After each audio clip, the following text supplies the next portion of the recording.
నమస్తే, welcome to KK news. నేను శ్రీదేవి. చంద్రబాబు ఎటువంటి భావోద్వేగాన్ని బయట పెట్టుకోరు. ఆయన ఆనందంలో నవ్వింది తక్కువ, బాధల్లో కూడా కన్నీరును ఎప్పుడూ బయట పెట్టరు. అటువంటిది ఒకసారి మాత్రం ఏడ్చారు. ఏకంగా విలేకరుల సమావేశంలోనే కన్నీరు పెట్టుకున్నారు. 7 వయసులో తనలో ఉన్న బాధను వ్యక్తం చేశారు. తనకు ఎదురైన పరిణామాలతో రోధించారు. అయితే తాజాగా 4వ సారి ముఖ్యమంత్రి హౌస్లో అడుగుపెట్టారు చంద్రబాబు. స్పీకర్ ఎన్నిక సందర్భంగా తాను ఎందుకు ఏడవలసి వచ్చింది వివరించే ప్రయత్నం చేశారు.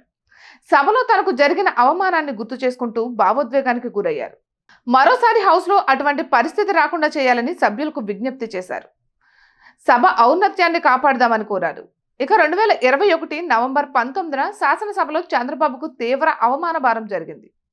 తన సతీమణి వ్యక్తిత్వాన్ని కించపరిచేలా అసెంబ్లీలో అప్పటి మంత్రి అంబటి రాంబాబు మాట్లాడారు.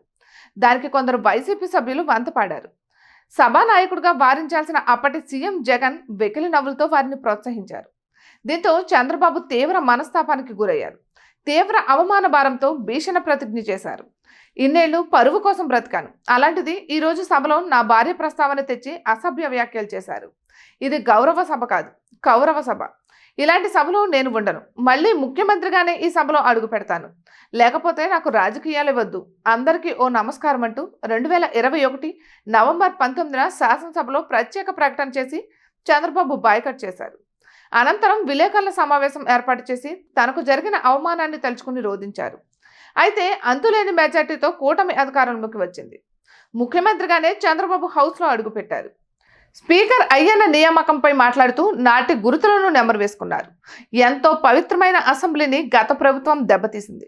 23 మంది గెలిచి అసెంబ్లీకి వస్తే చాలా ఇబ్బంది పెట్టారు. నా కుటుంబం గురించి ఇష్టానుసారంగా మాట్లాడారు. మైకు ఇవ్వకుండా చేసి అవమానపరిచారు. నా సతీమణి గురించి మాట్లాడారు. రాష్ట్రంలోని ఆడపడుచులను అవమానించారు.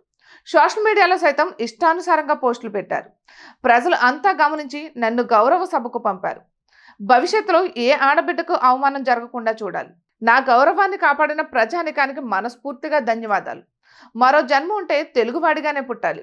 తెలుగు గడ్డ రుణం తీర్చుకోవాలని అదే నా కోరిక అంటూ చంద్రబాబు ప్రసంగాన్ని ముగించారు. ఇటువంటి మరెన్నో వీడియోస్ కోసం కేకే న్యూస్ తెలుగు ఛానల్ని సబ్స్క్రైబ్ చేసుకోండి.